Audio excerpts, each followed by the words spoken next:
What's going on, world? Coming at you guys again. We got another quick video. Nolan Wells, the final video. Let's talk about it. So I talked to you guys recently about some of the possible scenarios, conspiracies regarding Nolan Wells, right? Let's utilize the information that's been presented. Everybody's telling the truth. Everybody's being honest. Let's take everything at face value. Nolan Wells was left out on that island. He was marooned by his friends.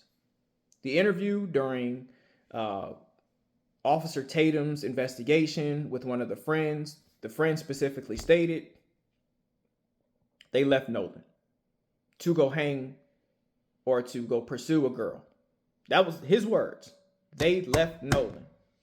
That's abandonment. That's maroon, whatever you want to call it, cut it or slice it. They left him. Period. Knowing that Nolan didn't have a boat, his parents didn't have access to a boat, and Nolan didn't have his phone because the individual that was interviewed said he got his own phone personally. So the reality of the situation, it is highly unlikely that he wasn't aware.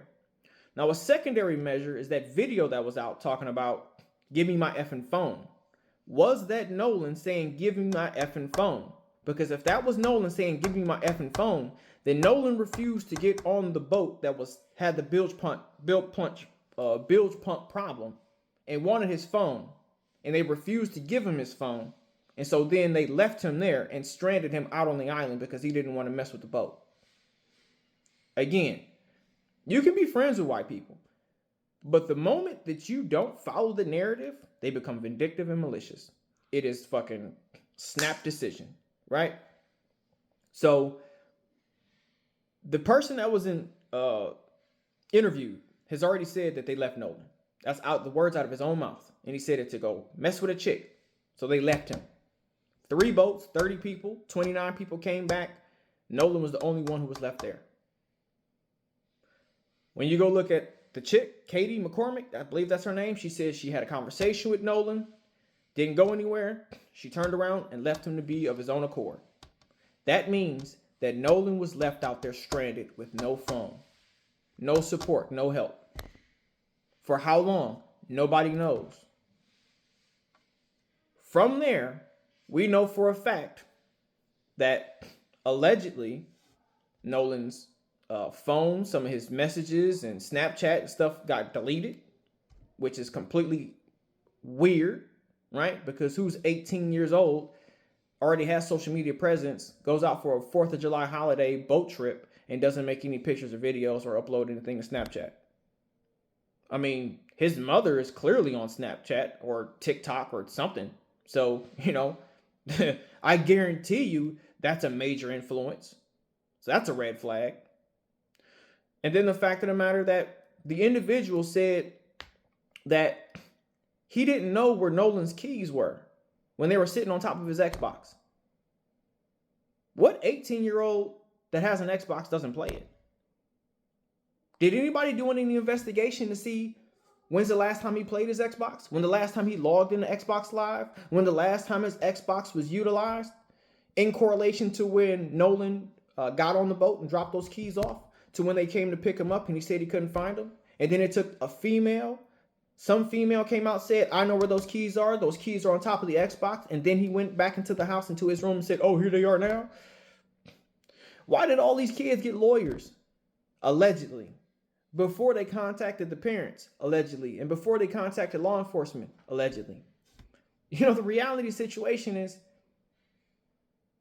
it is very likely that the friendship turned sour when Nolan refused to get on the boat with the bilge pump issue, right? And he was like, you know what, bro, I'm good. I'll find another way home. I mean, these are the words coming out of their mouth, right? He said that he was good. He was going to go find another way home. He said he was good. He was going to go hang out with a chick. So the reality situation is they could have felt some type of way. And this turned from accident to malicious, from accident to vindictive, from accident to negligence, right?